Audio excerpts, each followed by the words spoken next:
على امازون اداه عشان خاطر اقص ضوافر الكلاب، اسمها بيت نيل جرايندر.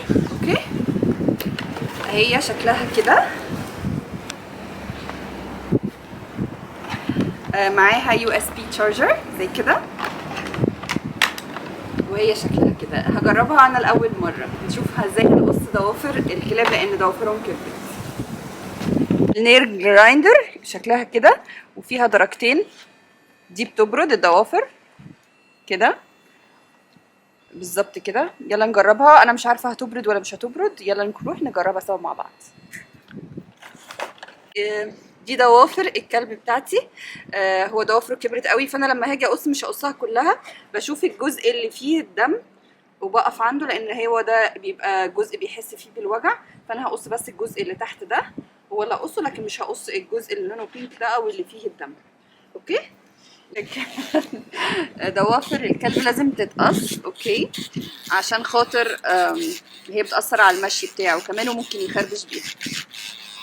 هي بتبرد زي ما انتم شايفين، طلع حاجات كده باودر، ده الضوافر اللي اتبردت. عن لوسي غيرانه، يا لوسي اديني فرصه هعمل ضوافر كاندي، وكاندي مش عايزه تعضني. استنوا اشوف. طب يا لوسي حاضر، بس ضوافر كاندي وبعدين ضوافرك. اوكي يلا، عشان هي ضوافرها اطول من ضوافرك، انت ضوافرك حلوه ونظيفه. وكاندي هربت.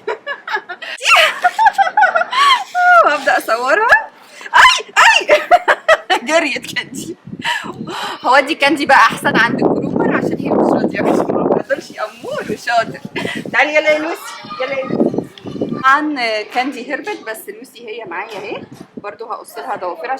اهي ضوافرها طويله ازاي، شايفين لوسي؟ بس هي لوسي بقى نامت لان هي ما بتقدرش، هي بتتعب من اي حاجه. هنبدا نقصها. شاطره يا لوسي، شطوره يا لوسي، شطوره. A good girl، انتي a good girl. بس الموضوع بياخد وقت شويه عشان هما ضوافرهم طويله، بس عموما دي احسن طريقه ان احنا نقص بيها الضوافر. ايه يا لوسي حبيبي، ايه لوسي ما تخافش، انت سلام حلو قمر.